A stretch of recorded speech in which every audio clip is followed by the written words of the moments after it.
Combien de Mauriciens sont bloqués aujourd'hui à La Réunion? Alors aujourd'hui, là, actuellement, il nous reste 60 personnes qui sont bloquées ici à La Réunion. La liste a été établie? La liste a été établie, c'est au niveau du consulat. On est en train de travailler avec le consulat, la région Réunion de Maurice et le ministre des Affaires étrangères de l'île Maurice pour les rapatrier sous peu. Comment s'organise actuellement d'abord le regroupement de l'ensemble des Mauriciens encore bloqués à La Réunion? C'est grâce à la solidarité réunionnaise qui fait foi aujourd'hui, une solidarité qui héberge les Mauriciens ici bloqués à La Réunion, qui héberge, qui nourrit, qui accompagne sur le plan écologique, mental et aussi sur le plan d'accompagnement administratif afin de les faire rentrer à l'île Maurice. C'est vraiment la solidarité réunionnaise qui prime aujourd'hui pour que les Mauriciens puissent rester sereinement à La Réunion. Est-ce qu'il y a des cas de pathologie grave? Est-ce qu'il y a des personnes qui sont malades, qui ont le diabète, qui ont la tension, qui aujourd'hui, il faut faire attention? Alors, il reste 2 ou 3 cas qui sont malades et les premiers cas qu'on avait en urgence sont déjà rentrés. Il faut savoir que sur les 200, il y en a qui sont rentrés par eux-mêmes. Il y en a 82 qui sont rentrés le mois dernier, qui c'était des gens prioritaires, donc malades ou qui ont perdu un membre de leur famille. Mais malheureusement, il y en a encore d'autres qui sont encore bloqués dans cette situation ici. Il y a 2 ou 3 qui se sont retrouvés à la rue. Là aussi, il y a eu des solutions. On a eu des solutions, encore une fois, c'est le regroupement des associations qu'on a fait, on a mis tout en œuvre. On a pu trouver des logements sur nos frais, hein. On a pu trouver des logements en les hébergeant aujourd'hui. Il y a 3 ou 4 personnes effectivement qui étaient à la rue. On a trouvé des solutions, les héberger. Ils sont là, il y en a qui sont présents aujourd'hui pour nous soutenir et soutenir le mouvement actuellement. Quel est le moral général de ces personnes qui sont là? Comment ils se sentent? Est-ce qu'ils peuvent encore tenir jusqu'au départ, si ce départ se concrétise? Écoutez, vous voyez très bien que la situation est très compliquée et très complexe avec la crise coronavirus. C'est pas évident. Sans moyens financiers, on peut pas aller très loin. Heureusement qu'on est là pour les accompagner, donc on les accompagne comme on peut, mais on n'est pas des spécialistes non plus. Donc ce qu'on a fait, on a fait l'appel au 115 pour certains, on a fait appel aux assistances sociales de La Réunion pour pouvoir les accompagner, les mettre en relation avec des psychologues pour qu'ils puissent avoir des professionnels de santé autour d'eux pour pouvoir remonter leur morale au niveau mental, pour pouvoir s'en sortir de cette crise qu'ils n'ont pas demandé eux-mêmes. Votre association, avec le consulat mauricien à La Réunion, où en sont les échanges, les discussions, les négociations?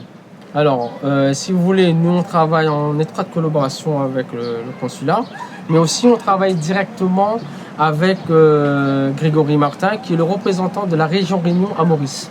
Et lui, il fait le lien direct avec le ministère des Affaires étrangères, Boda, pour qu'on trouve des solutions. La dernière solution en date, c'était avant-hier, on a eu au téléphone. Donc il nous disait qu'il est en train de chercher une solution pour le 7 ou le 14 ou le 21. Donc ça va être entre le 7, 14 ou 21 septembre que les gens vont pouvoir partir. Et on n'a pas encore des réponses claires aujourd'hui. Ils devraient partir lundi. Malheureusement, ils ne pourront pas. Pour X raisons, on ne sait pas, on attend. Et le consulat, je pense, il est comme nous. Il n'a pas de réponse. Tant qu'il n'a pas une réponse du ministère, il ne peut pas donner de réponse aux compatriotes qui sont bloqués ici. Bien, Claude, je sais que la politique intérieure mauricienne, ce n'est pas votre tasse de thé, ça ne, vous n'allez pas vous mettre votre nez dedans, mais aujourd'hui, est-ce que ce contexte politique qui est avec des manifestations contre le gouvernement, est-ce que ça vous aide ou ça complique la tâche du rapatriement des Mauriciens à l'île Maurice? Écoutez, je pense que quand le gouvernement se sent attaqué, bien sûr qu'il va mettre la priorité sur les attaques qu'il a aujourd'hui. au détriment de ces personnes qui sont ici. J'espère que ça ne va pas impacter nos démarches parce que c'est du travail de plusieurs mois aujourd'hui et d'une solidarité de plusieurs personnes. Est-ce que ces gens aussi vont tenir? Je ne sais pas. Donc j'espère que le gouvernement va pas prendre le prétexte qu'aujourd'hui il y a un mouvement pour trouver la vérité du Wakasho, du crise économique, touristique et écologique. Il y a d'autres problèmes à l'île Maurice. Donc je pense que là, dans l'immédiat, nous ce qu'on demande au ministre, même pas au Premier ministre, au ministre des Affaires étrangères, s'il vous plaît, essayez de faire de votre mieux, comme vous avez fait pour les personnes qui sont en métropole, comme qui sont en Angleterre ou autre. Faites le nécessaire pour que ces gens puissent retrouver leur terre natale, l'île Maurice, qui est à 2 pas de la Réunion. Je pense qu'il y a les moyens, par les jets ou sinon par d'autres vacations, hélicoptères, je ne sais pas comment, mais essayez de trouver les moyens, s'il vous plaît, pour que ces gens puissent rentrer, parce que avant qu'on trouve des personnes vraiment à la rue. Justement, on sait que certains sont à bout aujourd'hui. Comment vous allez faire avec la Réunion pour justement entretenir cet espoir, maintenir le moral et faire en sorte qu'ils soient sur les 2 pieds au moment où ils embarqueront pour revenir à Maurice? Écoutez, on est en discussion aujourd'hui, comme on est une association rayonnaise. Donc on est en discussion avec la région Réunion, le département, la préfecture pour trouver des solutions. Donc d'ici la semaine prochaine, on prendra des contacts avec les communes ou les personnes concernées établies aujourd'hui. Donc on va essayer de voir les maires aussi pour voir s'ils peuvent nous aider et pour accompagner ces personnes.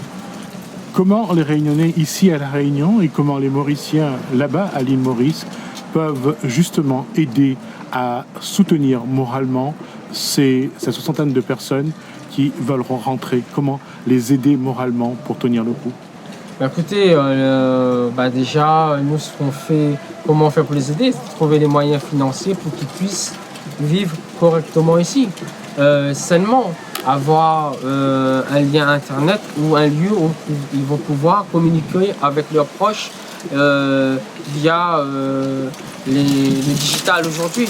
Donc il y a plusieurs moyens, mais si on arrive à trouver un emplacement par rapport au Covid pour qu'ils puissent aller communiquer avec leurs proches, peut-être là il y aura vraiment un soutien moral pour que ces personnes puissent retrouver leur famille à travers un écran, certes, mais au moins ils vont pouvoir échanger, retrouver la dignité de personnes et de prendre des nouvelles correctement, non pas par téléphone et que ça coupe après, 2 minutes après. Donc encore une fois, la solidarité Réunion-Maurice, Maurice-Réunion doit encore jouer aujourd'hui, mais surtout pour encore un bon moment. Bien sûr, il faut savoir que le premier peuple de l'île Maurice, ce sont des Rayonnais. Le Cornu, la famille Le Cornu, qui est partie de 1721 sous l'ordre du gouverneur pour aller peupler l'île de l'île Maurice. Donc il y a un lien, il y a des échanges économiques ou familiales. Donc je pense que ces liens vont rester à jamais.